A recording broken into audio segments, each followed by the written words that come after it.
बचपन से ही पूजा पाठ में लगी रहती थी। उसे शिव जी की आराधना करना बहुत पसंद था। महेश से शादी होने के बाद अनीता अपने ससुराल आ जाती है, जहाँ वो अपने साथ शिव जी की पूजा करने के लिए उनकी एक छोटी सी मूर्ति भी ले आती है। लेकिन उस मूर्ति को देख अनीता की सास गायत्री गुस्सा हो जाती है। बहू, जिस दिन से तू आई है अपनी ही मनमानी करती है। देख, मैं ये भगवान को नहीं मानती, मैं तो बस अपने गुरुजी को मानती हूँ। गुरुजी? कौन गुरुजी माँ जी? भगवान से बड़ा तो कोई गुरु नहीं होता, और सबसे बड़े गुरु तो भगवान ही होते हैं। वैसे घर में एक भी भगवान जी की मूर्ति क्यों नहीं है? हाँ, नहीं है, क्योंकि मेरे गुरुजी ने मुझे बताया है कि किसी भी मूर्ति की पूजा नहीं करनी है, और तू है कि मेरे घर में ये मूर्ति ले आई है। देख बहू, मैं नहीं चाहती कि मेरे घर में कोई मूर्ति आए, इसलिए तू इसे वापस अपने मायके में छोड़ा। लेकिन माँ जी, भगवान जी से तो किसी को कोई भी समस्या नहीं होनी चाहिए, फिर आपको इनसे क्या समस्या है? वैसे भी मुसीबत के वक्त वही होते हैं जो हमारी मदद करते हैं। अब तूने मेरी बात नहीं मानी तो मैं तुझे यहाँ से निकाल कर वापस तेरे घर भेज दूंगी। अब अनीता के पास अपनी सास की बात मानने के अलावा और कोई चारा भी नहीं था। उसने वो मूर्ति वापस कर दी, लेकिन अब वो मंदिर जाकर भोलेनाथ की पूजा करती। वो हर रोज मंदिर जाकर भोलेनाथ को जल चढ़ाती और उनकी पूजा करती। अनीता के पति महेश को भी अपनी माँ का व्यवहार बुरा लगता था, लेकिन वो उसे कुछ नहीं कहता था। ऐसे ही समय बीता और अनीता की शादी को 7 साल बीत गए। इस दौरान गायत्री का भी एक बीमारी के चलते देहांत हो गया। लेकिन शादी के 7 साल बाद भी अनीता माँ बनने के सुख से वंचित थी। अब उसने घर में शिव जी की मूर्ति रख ली, लेकिन फिर भी वो अक्सर मंदिर जाकर भोलेनाथ से एक ही प्रार्थना करती, हे भोलेनाथ, मुझ पर सदा अपनी कृपा दृष्टि बनाए रखना, मैं कभी आपकी भक्ति के मार्ग से हट ना पाऊं। महादेव, मेरी अब आपसे बस एक ही कामना है, मैं कब से माँ बनने के सुख से वंचित हूँ, मेरी सोनी गोद को भर दो महादेव। तभी अनीता को बाहर किसी बच्चे के रोने की आवाज आई। आवाज सुनकर अनीता मंदिर से बाहर आई, जहाँ एक बच्चा लगातार रोए जा रहा था। अरे, ये बच्चा किसका है और यहाँ अकेले क्या कर रहा है? बच्चा अनीता को देख ऐसे रोने लगा मानो उसे कह रहा हो कि वो उसे अपनी गोद में उठा ले। उस बच्चे को देख अनीता की ममता भी जाग गई और उसने झट से उसे गोद में उठाकर सीने से लगा लिया। अनीता के सीने से लगते ही वो बच्चा चुप हो गया। उस बच्चे को सीने से लगाने का अनुभव कुछ ऐसा था कि जैसे सारे संसार की खुशी उस समय उसे मिल गई होगी। उसकी आंखें भर आई। तभी एक औरत अपने पति के साथ वहाँ पहुँची। वो देखिए जी, वो रहा हमारा बेटा। उसने झट से अनीता की गोद से अपने बच्चे को लिया और उसे चूमने लगी। बहन जी, तुम्हारा बहुत बहुत शुक्रिया। मुझे तो लगा था मैंने अपने बेटे को खो ही दिया। पूरे 9 साल के बाद मुझ पर भोलेनाथ की कृपा बरसी है। उसकी बात सुनकर अनीता की आंख भर आई। फिर उसने भी अपनी कहानी उस औरत को सुनाई। तुम चिंता मत करो बहन, भोलेनाथ के घर देर है अंधेर नहीं। मेरा विश्वास रखो, बहुत जल्द आपकी गोद भरेगी। मैं भी आपके लिए उनसे प्रार्थना करूंगी। इस घटना को बीते अभी महीना भर भी नहीं हुआ था कि तभी एक दिन जब अनीता पानी का घड़ा लिए कुएं से घर लौटी तो उसे चक्कर आ गए और वो नीचे गिर गई। अनीता, अनीता, क्या हुआ तुम्हें? आंखें खोलो ना। उसने पानी के छींटे अनीता के मुंह पर मारे, जिससे वो होश में तो आ गई, लेकिन फिर वो उल्टियां करने लगी। ये देख महेश घबरा गया और उसे जल्दी से डॉक्टर के पास ले गया। देखिए, आपकी पत्नी गर्भवती है और ये माँ बनने वाली है। क्या? माँ? ये शब्द सुनते ही अनीता की सारी थकान, सारी कमजोरी उतर गई। उसने महादेव को इस बात के लिए धन्यवाद किया। महादेव, आपका लाख लाख शुक्रिया जो आपने मेरी पुकार सुन ली। तेरा लाख लाख शुक्र है भोलेनाथ।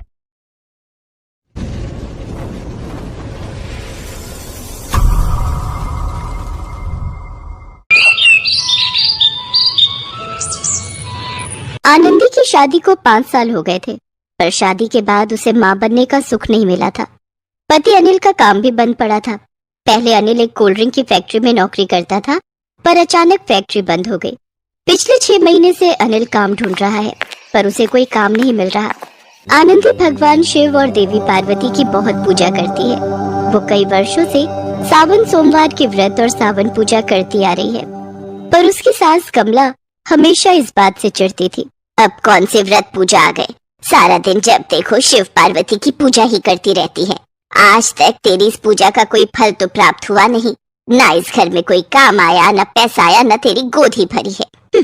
माँ जी, सावन का महीना शुरू हो गया है। मैं सावन के सोमवार व्रत शुरू कर रही थी। आज पहला सोमवार है, इसीलिए मंदिर जा रही थी। बस पूजा पाठ के बहाने मंदिर चली जाती है। जा, लेकिन जल्दी आना। और हाँ, कोई पैसे नहीं मिलेंगे। तू ऐसे ही मंदिरों में फालतू के खर्चे करती है। घर में कोई पैसों का पेड़ नहीं लगा हुआ, और पहले ही हमारे यहाँ पैसों की इतनी तंगी है। ऊपर से तेरे मायके वाले आज तक 1 रुपए की चीज घर नहीं लाए। तभी आनंदी के मम्मी पापा मिलने के लिए आ जाते हैं। माँ पापा आप? हाँ बेटा, सावन का सोमवार था, मंदिर गए तो सोचा रास्ते में तुमसे मिलते हुए घर चले जाएं। नमस्ते समधन जी। बेटा अच्छा हुआ तुम घर पर मिल गई। तुम्हारी माँ तो कह रही थी कि कहीं तुम मंदिर न गई हो। नमस्ते बहन जी। समधन जी कुछ फल और मिठाई, कुछ समझ नहीं आया कि क्या खरीदे। गरम गरम जलेबी बन रही थी तो हमने वही पैक करा ली। बाकी दशहरी आम का सीजन आ गया है, बहुत अच्छा दशहरी आम आया हुआ है, सोचा यही ले लेते हैं। दशहरी आम तो हमारे यहाँ यूं ही पड़े रहते हैं, फ्रिज में सड़ जाते हैं और फेंकने पड़ते हैं, कोई नहीं खाता है। पर ठीक है, अगर ले ही आए हो तो क्या ही कहूँ। आनंदी की सास सरासर झूठ बोल रही थी, क्योंकि उसके घर में तो कितने महीने बीत गए थे, एक भी आम नहीं आया था। वो तो उसके मम्मी पापा की जितनी गुंजाइश थी उस हिसाब से वो अपनी बेटी के लिए कुछ न कुछ लाते रहते थे। आनंदी अपने माता पिता को चाय नाश्ता पूछती है, पर आनंदी के माता पिता कमला के स्वभाव को जानते थे, इसलिए वो ज्यादा देर नहीं रुके और अपनी बेटी से मिलकर चले गए। ये 2 आम कहाँ लेकर जा रही है? हद हो गई, भला तेरे माँ बाप देकर गए तो तू तो सारे आम ही हड़प रही है। इन्हें चुपचाप फ्रिज में रख दे, रात में काट कर खा लेंगे। माँ जी वो जोड़े का फल मंदिर में लेकर जाना था, मैं सोच रही थी 2 आम मंदिर ले जाती। कोई जरूरत नहीं है, 1 आम चुपचाप यहाँ रख, 1 ही लेकर जा। बड़ा भगवान को पता चल रहा है कि तू 1 चढ़ा रही है या 2। आनंदी अपनी सास से कुछ नहीं कहती, वो 1 आम और पूजा के जल और फूल लेकर मंदिर चली जाती है। आनंदी मंदिर जाते हुए बहुत रो रही थी, उसकी आंखों में आंसू थे। हे शिव शंकर, हे माँ पार्वती, आप मेरी प्रार्थना कब सुनोगे? ना ही मेरे पति का कोई काम चल रहा है और ना ही हमारे घर में संतान का सुख आया है। मुझे इन दुखों से कब छुटकारा मिलेगा प्रभु? मुझे अपनी पूजा का फल कब मिलेगा? मेरी प्रार्थना सुनो प्रभु, मेरी सहायता करो, अब मुझसे और दुख नहीं सहा जाता। बेटी बहुत जोरों की भूख लगी है, कुछ भी खाने का नहीं है, तुम्हारे पास कुछ खाने का है तो मुझे दे दो, भगवान तुम्हारा भला करेंगे। मेरे पास तो बस ये आम है, पर ये तो। आनंदी एक पल के लिए सोचती है, फिर वो अपना पूजा का आम उस औरत को दे देती है। अम्मा जी मेरे पास ये 1 आम है, मैं ये मंदिर ले जा रही थी, पर अब आप इसे रख लो। बेटी पर ये तो तुम मंदिर में चढ़ाने के लिए ले जा रही थी, फिर तुम मंदिर में क्या चढ़ाओगी? मेरे पास मंदिर में पूजा के लिए फूल है, मैं उन्हीं से भगवान शिव और माँ पार्वती की पूजा कर लूंगी। पर आपको भूख लगी है ना, आप ये आम खा लो। जीती रहो बेटी, भगवान शंकर और माता पार्वती तुम्हारी हर मनोकामना पूरी करें। आनंदी भगवान शिव के मंदिर पहुंचती है और वहां जल और फूल चढ़ाकर पूजा आरती करती है। कुछ देर बाद जब आनंदी घर पहुंचती है, वो देखती है उसके घर के बाहर आम से भरा हुआ एक ट्रक खड़ा है। उसका पति अनिल और उसकी सास कमला ट्रक में से आम उतार रही थी। अरे बहू कहाँ रह गई थी? इतनी देर से तुम्हारा इंतजार कर रहे थे, तुमने तो कमाल ही कर दिया। बहुत अच्छा किया जो मंदिर में तुम्हें सेठ गौरी शंकर जी मिल गए। बोल रहे थे कि तुमने उन्हें अपने घर की परिस्थिति बताई थी और उन्हें एक सहायक की जरूरत थी जो उनके बागों के आम बेच सके। वो आम का ट्रक लेकर आए हैं, अब हमारे अनिल के पास काम आ जाएगा, अनिल थोड़े पैसे कमा लेगा। सेठ गौरी शंकर? पर मुझे तो मंदिर में कोई नहीं मिला माँ जी। माँ वो जो सेठ गौरी शंकर जी आए थे, अब वो कहाँ चले गए? आम तो सारे ट्रक में से उतार लिए थे, पर अचानक से न ट्रक है न सेठ गौरी शंकर है, अब इतनी जल्दी वो चले कहाँ गए? साक्षात भगवान शंकर, देवी पार्वती मेरी प्रार्थना सुनकर मेरी मदद के लिए आए।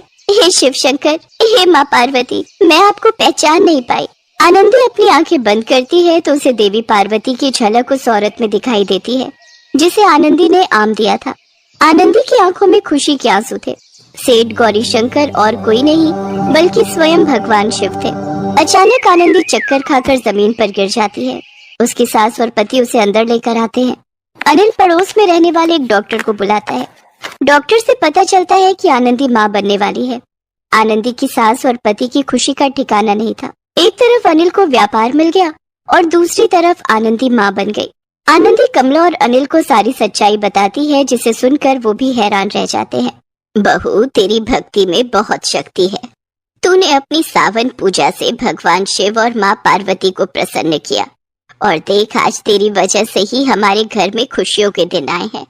जय शिव शंकर, जय माँ पार्वती, आपकी सदा ही जय हो। मैं वादा करती हूँ भगवान, मैं अपनी बहू को अब कभी भी तंग नहीं करूंगी। मैं अपनी बहू को बेटी की तरह रखूंगी। आनंदी, सचमुच तुम्हें अपनी पत्नी के रूप में पाकर मैं बहुत खुश हूँ। तुमने तो हमारे घर पर आए सारे संकट दूर कर दिए। हमारे गरीबी के दिन चले गए आनंदी, और ये सब तुम्हारी सावन पूजा का फल है। तुम्हारे ऊपर भगवान शिव और माता पार्वती की बहुत कृपा है। जय शिव शंकर, जय माँ पार्वती।